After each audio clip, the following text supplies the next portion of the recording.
In a rather predictable afternoon in the northwest, Manchester United smacked Crystal Palace around Old Trafford, winning 40. This was the fourth time United had won 40 and the sixth time they scored 4 goals, and in truth they never looked like they would win, especially after taking an early lead. But who were the winners and losers? Winner Marcus Rashford. After Anthony Martial's dazzling performance in the Champions League, there were major calls for him to get the start at the weekend. Of course, Jose Mourinho was thinking nothing of the sort and continued his left-wing rotation by bringing Marcus Rashford back into the fold. And this proved to be a most excellent decision. Not only did Rashford massacre Joel Ward with a supreme bit of skill before setting up Juan Mata's opener, not only did he create 7 chances, win 37 take-ons and have 2 shots, but he also set up the killer third goal for Marwan Fellaini with a devilishly accurate free-kick. Loser Joel Ward. Joel Ward got ripped to bits up and down the pitch on Saturday afternoon, showing little to no defensive instincts and some fairly ineffective attacking ones. He only won 1 tackle all afternoon, but the worst part of his game came right at the start when Marcus Rashford did things to him that you shouldn't be allowed to show on TV before the 9 p.m. watershed. Ward had Rashford pinned down by the corner flag and forced the United man to start heading back down to his own goal. He probably felt quite happy with himself, but then Rashford ripped the soul right out of his body with a Cruyff turn so sharp that it could cut through the earth's crust. Ward's reaction was to jump in the air as though he'd just been startled by a mouse, and then just sort of jog after the rapid Rashford as he surged into the box and calmly set up Juan Mata for the game opener. Winner Ashley Young. Everyone loves Ashley Young, but no one wants to play Ashley Young, except Jose Mourinho anyway. The veteran winger has found a new lease of life as a backup fullback, and in lieu of other options Mourinho deployed Young as his left-back, charged with providing width and attacking thrust. And that's exactly what he did. Young was always available as an outlet high and wide on the left.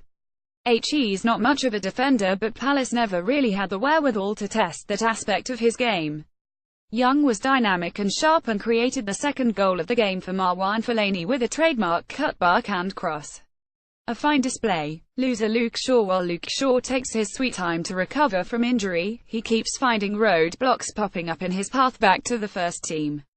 First there was Matteo Darmian, who proved a remarkably solid defender and is likely United's left-back of choice in big games. But Darmian can't attack, so by contributing with the ball there was a chance Shaw could ease his way back in. Except now that Ashley Young has started playing well, 2 assists in his last 2 games as an attacking force, United now have a left-back for each of the 2 modes United may find themselves in. And while Mourinho would like a player who can do both, the onus is now on Shaw to indeed do both immediately and to such a high level that his manager overlooks his 2 specialists to play him. And can you honestly see that happening? Exactly. Winner Marwan Fellaini. Everyone was once again aghast when Marwan Fellaini was named as a starter against Palace. Football's collective love affair with Ander Herrera and indeed the objective appreciation of his talents versus Fellaini's continues unabated, and there seemed to be no reason for Fellaini to start again. Sure, he scored against Basel midweek, but his presence is a hindrance to passing football. And United would need passing to break down Palace's packed defence. Wrong. United would need crosses, like Ashley Young's loopy effort after 35 minutes that saw Fellaini make it 20. Or Marcus Rashford's devastatingly whipped effort that saw Fellaini make it 30. Oh wait, hang on, Fellaini was exactly what Manchester United need, half-man half amazing. Loser Andros Townsend. It's not just that Andros Townsend actually fell for an Ashley Young ball fake, allowing the United man to get the ball onto his right foot and cross the ball for Fellaini to make it 20. That's bad. And sure, Anthony Martial nutmegged him so hard he just trudged away in frustrating recognition. But what's worst of all is that late in the first half, under minimal pressure at best, having just recovered the ball inside his own half, Townsend simply passed the ball out of play for a corner. There was no Palace player anywhere near him or the ball. It was like when you're playing FIFA but aren't really paying attention and then press the wrong button on accident. Winner Anthony Martial. Another game, another appearance off the bench, another bit of lovely goal production to take Manchester United up to a 40 win. Today it was the least involved HES had to be, because United were already 30 up when he came on.